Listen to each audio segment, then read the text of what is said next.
Hey beer lovers, so we're continuing our Prague Lager Odyssey and we've come to the beautiful village of Uneticky, which we were told is pronounced Uneticky.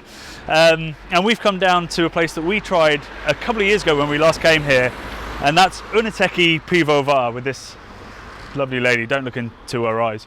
So Uneticky Brewery, really old brewery, 1710 they were founded, but what we found is some new owners who have come in 2011 and making some really unique beers that are totally different to the way that Pilsner make the beers that we talked about in the last episode. This time it's dry, it's almost like a northern Pilsner, but still with some Czech heritage, Czech hops. It's a fascinating interview with a guy who used to brew at Star Department as well and has gone craft, so there's some insight there as well. But otherwise it's me, Brad, Goulash, and some cats at one point. Tune in.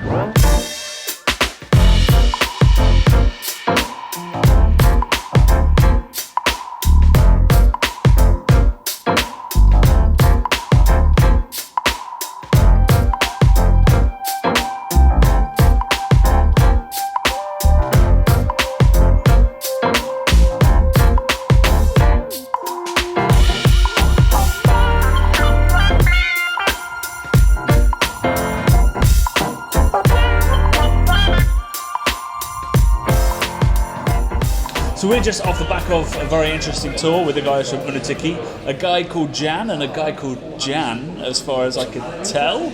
Jan Sports. Yeah. And I tried the beers in Prague, I think last time we were over, and loved them. But the way that I remember them and the way that they tasted now are totally... It's very often the case. Different, yeah. These beers are super dry. To another sportsman. Like most Czech pills, they get lots of caramel. They use the decoction method, and they get lots of body, lots of caramel, and then balance it with loads of floral cellars. Yeah. These beers are light, zingy, highly carbonated, a bit closer to what you'd expect from a bigger lager. It's very dry compared to a lot of the pilsners we've had. Yeah, no sweetness. You let it ferment down to a very low gravity. Yeah. That's it. It's not sweet at all. Yeah, but it's not bitter so much as some lagers are. Yeah. That's the level which we are trying to reach. Yeah. As I said upstairs, it's about a 10 degrees beer. Yeah. You drink one and you want another one, because the bitterness at the back of the tongue pushes you to swallow it again and again. But they're just so damn bready and citrusy and moreish. Do you think it's because we've pretty much exclusively been drinking Pilsner alcohol? Yeah, which is a triple decoction. Yeah. This is a double decoction. This is double decoction, which is the classic method. So decoction is where you heat your mash to a certain temperature, a little bit low, extract a bit of it, superheat it, put it back in, that raises the temperature. So you caramelise the little bit you take out, like a third of it, put it back in, raises the temperature. Yeah. But so there's not a huge amount of caramel happening. Yeah. And it's super clean. So I've got the 12. So also another unusual thing is they use Plato instead of gravity, which was the first developed version of like how strong a beer, or how much sugar's in a beer and how much will ferment. So Plato doesn't tell you how strong it is, but it tells you how strong it aimed to be. The potential. Yeah. And that's quite a Czech thing as well, isn't it? Yeah. Like, lots of the bars you go to, it's all Plato scale. Done in Plato. So like a 10 degrees Plato is probably between 4 and 4.4, and then a 12 degree Plato might be just over 5. So session and slightly more session crazy and premium. Premium session. Yeah. But you can see the colour is different. Pale. This guy's pretty pale. It's almost like a Helles, that beer. It's very light. It's dry and bready and a little bit citrusy. This beer has that decoction caramel thing going on. Mm-hmm. It's all, again, like they're obsessed with cellars over here, quite rightly. It's a gorgeous hop when used in large quantities. And for the brewing, we use the best raw materials which you can find in the Czech Republic. The malt we are buying from the malt house Kounice, and it's about, I think, 7th or 8th generation of the owners. We use again the best quality or best hop which you can find in Czech Republic from Žatec area, and we're buying it from a company Bohemia Hop. We use 3 types of hop. we use Sládek, Agnus, and then we use the Sars late. In Czech, it's Žatecký poloraný červeňák. If you will try to find it on Google. So it's all open air fermentation. Yeah. They don't put anything under pressure, So and then they that's- remove the other super interesting thing. Got to stop saying super, but everything was super here. super. Yeah, it's all open fermentation, which is quite common in Czech Republic. And so I asked, what are the benefits? Is there any benefit to open fermentation over closed? Because when you're home brewing, you open up the lid, you pop in your hops and You're close it terrified you're immediately. going to spoil it. Yeah, going to oxidise it or let something in there that shouldn't be. Whereas here, it's just big open vats. And it's the same with Pilsner with their barrel stuff, Yeah. and lots of other breweries we've been to where it's been open fermentation. First, it's a classical method, which is for 100 years proved that it's good for the best beer. Yeah. The second one, the presence of the normal air and the contact with the young beer and the yeast together, it's good for the first fermentation. Yeah.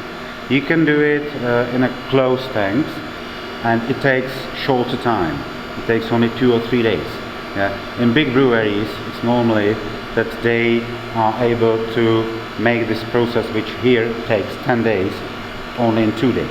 But he was also saying that it stops the hops from dropping to the bottom. Yeah, so which all would the result in a hoppier beer. the waste that goes to the head, if it was under pressure in like a normal closed system, that can get forced to the bottom, and then do And something. then you get a to the rawer bitterness. hop bitterness because it's more utilisation. Yeah. Whereas if it's open top, it all stays at the top. And it takes longer because it's not under pressure. So Yeah. he was saying a big industrial brewery could do that same process in 2 days, 3 days, Yeah, the fermentation would be 2 or 3 days, but here it takes up to 10. 10 days. Yeah. This is highly carbonated as well. Like for it, they're not adding any gas, are they? At any point? It's Yeah, just and that was the other interesting he said. So it's Yeah. all seasonal. So Yeah. depending on the temperature, on the weather, the pressure on the day, or over the 30 days that they make the beer for, that will change how highly carbonated their beers are. So in summer they're a little bit flatter, and in winter they're a little bit more highly carbonated. I mean, these are really highly carbonated now, but we have had quite a cold spell in Europe for Yeah. a month or so, so that makes sense. And it's quite refreshing to try. It sounds like it's so dry. When everything else that I've had in Czech so far seems to be quite sweet, which I love as well. Yeah. But Yeah, Mark Dredge, who's here with us, said it was a bit like soda, like the 10 Plato one, and it's got high carbonation, bitterness, that kind of quinine astringency. It's really soda-esque and nourishing and refreshing in a way that no other Czech lagers I've ever had have been. no, And maybe the northern pilsners, like the Javers and stuff, have something in common, but these are much less bitter. yeah. And this is kind of hard to get in the UK. You can't. Can't get it in the UK. Doesn't happen. They said Denmark, Italy, some other kind of bits. But it's 5-6 miles outside of Prague. So you could get a taxi for about a tenner, just over, or a tram. They said there's a tram, and then there's a nice 4-kilometre walk that lots of people do. Very to get beautiful, here. this village as well. Yeah, Very scenic. very old and beautiful. And like the brewery, it goes back to 1710, but the guys who own it now is 2011. They did their first brew, so it's a young brewery, grown very quickly to the point where I guess there's the efficiency, but they're not compromising on anything. They have the biggest petanque The biggest petanque field in a brewery. in the Czech Republic. Very niche claim, but still a good I'm claim. sure that might be the only one as well, but it was vast. Depends how you So, frame I that story. don't know. Yeah, we didn't play any petanque. Maybe Sadly. maybe a couple more 12s and we'll ask. But yeah, Uneticky, even better than I remember, and very unique. Not very unique, unique. Totally unique. Great which I didn't- food as well. And great food as well. It's definitely worth the trip, and yeah, totally different to how I remembered it with the context of drinking sweeter Pilsner Urquell next to this. It's light and day, which just shows again the variation you get in lager. So do make sure you come to the tap room. Great food, fantastic, unusual beer for the region, and a lovely bit of history. And cats named after the Plato scale. So Beautiful little cats. yeah. So everything you could possibly want in a brewery. Is Basically here at like an Uneticky. East End cat cafe, but with a kick-ass Czech brewery attached to it, you and go. a petanque thing for your hipsters. There you go. So yeah, I hope you found that interesting, and all the cutaways from the brewers, they were fascinating as well. We're about to go into town to Prague to do our Where to Drink in Prague, which this should probably be one of them, but we're going to focus just on the metropolitan area. But definitely, if you're in Prague, include this in your plans. Come hungry, come thirsty. Cheers.